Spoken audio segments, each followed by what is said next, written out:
हाय, मेरा नाम कृष्णा है और मैं पिछले 5 सालों से कंटेंट क्रिएशन कर रहा हूँ। मैंने कम से कम अपने 5 से 6 चैनल बनाए हैं और कितने चैनल डिलीट किए हैं, कितनी बार रीस्टार्ट किया है। बट एक चीज़, मैं कभी रुका नहीं। मैंने कभी ये नहीं सोचा भाई अब तो बहुत लेट हो चुका है, अब कौन ही मेरी वीडियोस देखेगा, कैसे मेरा चैनल ग्रो करेगा। एंड इसे गिव अप ना करने की पर्सनैलिटी से मैंने फिर से स्टार्ट किया और अपने पहले 100 सब्सक्राइबर गेन किए हैं, वो भी वैल्यूएबल कंटेंट बनाकर। अब तुम कहोगे कि 100 सब्सक्राइबर कौन सी बड़ी बात है। आई नो बड़ी बात नहीं है, बट जो चीज़ मैंने यूट्यूब से सीखी थी वही मैंने इंस्टाग्राम पे अप्लाई की और आज 25,000 फॉलोअर्स पे मेरा पेज स्टैंड करता है। क्योंकि आज के टाइम जब तुम लोगों से बात करोगे तो वो कहेंगे यार बहुत लेट हो चुका है, अब तो हज़ारों चैनल से कौन ही हमारी वीडियोस को देखेगा, कौन ही, अब तो हज़ारों चैनल से ज़्यादा कंपटीशन आ गया है।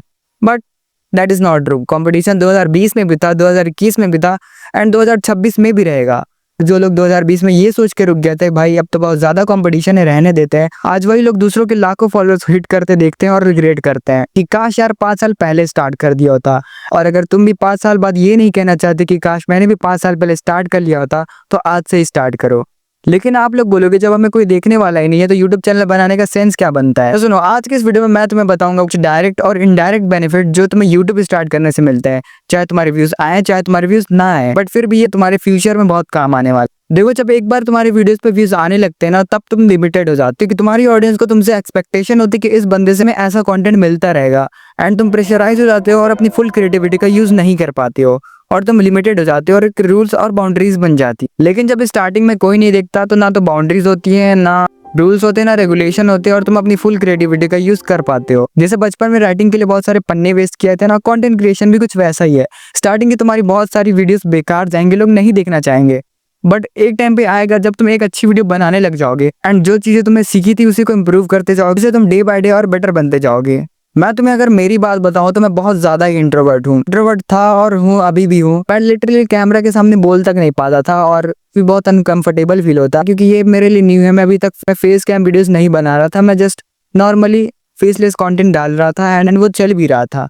बट अब मुझे अपने आप को भी ग्रो करना, इसलिए मैं फेस कैम वीडियो डाल रहा हूँ ताकि मेरी स्पीकिंग, मेरा कम्युनिकेशन और कैमरे के सामने बोलना भी सही हो जाए। फिल्म में अगर तुमने कैमरे के सामने बोलना सीख लिया तो बहुत बहुत बड़ी चीज़ है, क्योंकि लिटरली एक्सट्रोवर्ट से एक्सट्रोवर्ट लोग मैंने देखे हैं जो बाहर तो बहुत अच्छे से बात कर लेंगे बट कैमरे के सामने उनकी फट जाती है। क्या जब 3-4 साल तक मेरे व्यूज नहीं आ रहे थे तो क्या मैंने यूट्यूब से कुछ नहीं सीखा? मैंने बहुत कुछ सीखा है एंड वही मैं आज तुम्हें बताने वाला हूँ। लिटरली मेरी स्टोरी टेलिंग इंप्रूव हुई, जिससे मैंने इंस्टाग्राम काफी अच्छी रीच पाई है, मेरी कम्युनिकेशन स्किल बेटर हुई, एक पैसिव इनकम जनरेट होने लगी है। अगर तुम भी अपनी सर्विसेज प्रोवाइड करते हो, for example video editing, designing, marketing, कुछ भी, तो तुम्हें एक पैसिव इनकम भी आना स्टार्ट हो जाती है और पहले से ज्यादा मेरा कॉन्फिडेंस भी इंप्रूव हुआ है। आई नो अभी बहुत कम है, लेकिन अगर मैं इस पे वर्क करता रहा तो एक दिन वो भी बेटर बन जाएगा। और सबसे बड़ी बात पेशेंस। मैं बहुत इम्पेशेंस बंदा था, मेरे अंदर इतना भी पेशेंस नहीं था कि अगर मुझे कुछ चीज़ चाहिए तो मुझे उसी टाइम पे चाहिए होती थी।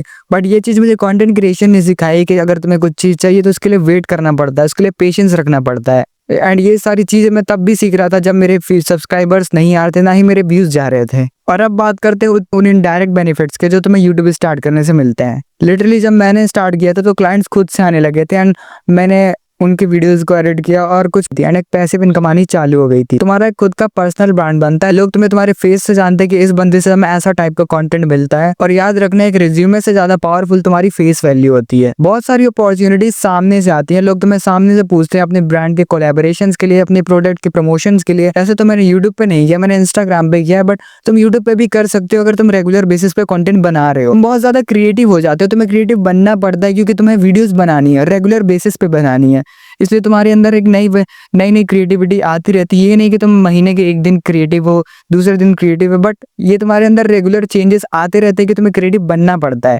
प्लस तुम्हारी एडिटिंग अच्छी हो जाती है, तुम्हें शूट करना आ जाता है, तुम्हें टेक्निकल चीज़ें तो तुम्हारी एकदम क्लियर हो जाती है, वो भी कुछ ही टाइम के अंदर। एफिलिएट मार्केटिंग का नाम तो सुना ही होगा। अगर तुम अपने प्रोडक्ट्स का लिंक देते हो तो वहाँ से भी तुम्हारी अर्निंग स्टार्ट होने लगती है। जैसे कि अगर तुमने डिस्क्रिप्शन में अपने प्रोडक्ट का लिंक दिया जो तुम यूज़ कर रहे हो उसी का, और लोगों ने उसे परचेज किया, तो उसका भी कुछ परसेंटेज तुम्हें मिलता है। एंड ये भी एक बहुत अच्छा बेनिफिट है जो तुम्हें यूट्यूब प्रोवाइड करता है। और सबसे इंपॉर्टेंट बात, तुम खुद को डिस्कवर करते हो, तुम जानने लगते हो कि तुम्हारी प्रॉब्लम्स क्या है, तुम्हारे अंदर क्या कमी है और तुम उसे इंप्रूव कैसे कर सकते हो। जो भी तुमने गलतियां कंटेंट क्रिएशन करते वक्त की थी तो उसे तुम इम्प्रूव कर सकते हो। और आज के टाइम पे सबसे बड़ा अनफेयर एडवांटेज है कंसिस्टेंटली वर्क करना। यूट्यूब तुम्हें सिखा देता है कि तुम्हें कंसिस्टेंसी के साथ वर्क करना है, चाहे तुम्हारे अंदर मोटिवेशन हो या ना हो, चाहे तुम्हारे रिजल्ट आए या ना आए, चाहे तुम्हें कोई ना देखे, बट तुम्हारे अंदर एक एबिलिटी बिल्ड हो जाती है कि तुम्हें कंसिस्टेंटली वर्क करना पड़ता है, एंड जिससे वो तुम्हारी लाइफ के अदर स्टेजेस में भी बहुत ज्यादा काम आते हैं। क्योंकि आज से 5 साल बाद तुम ये नहीं कहना चाहोगे कि काश 5 साल पहले स्टार्ट कर दिया होता। अगर तुम भी सोच रहे हो कि 2026 में कंटेंट क्रिएशन स्टार्ट करना है, एक सही डिसीजन होगा कि नहीं, तो आंसर है यस। मैंने तुम्हें बता ही दिया है। नॉट बिकॉज कि तुम वायरल हो जाओगे, नॉट बिकॉज कि तुम अमीर हो जाओगे, नॉट बिकॉज के लोग तुम्हारी तालियां बजाएंगे, बट या तो तुम यूट्यूब को अपना करियर बना ले जाओगे, या तो अपनी लाइफ के अदर स्टेजेस में इतना ग्रो कर जाओगे कि तुम वहां पे भी बहुत अच्छा कर पाओगे। और सबसे ऊपर जो चीज है ना, जब लोग कमेंट करते हैं तुम्हारी वीडियोस पे, भाई लिटरली आपकी वजह से मेरी लाइफ चेंज हो गई, तुम अपने आप को भगवान मानने लगोगे भाई, वहां पे तुम्हारे कॉन्फिडेंस नेक्स्ट लेवल पे बूस्ट होगा। खैर यही सब सोच समझ के मैंने भी स्टार्ट कर दिया। देखते हैं ये जर्नी कहाँ तक पहुंचती है, एंड अगर तुम्हें भी मेरी इस जर्नी का पार्ट बनना है मुझे सब्सक्राइब कर लो, और मैं तुम्हें मिलता हूँ नेक्स्ट वीडियो में। बाकी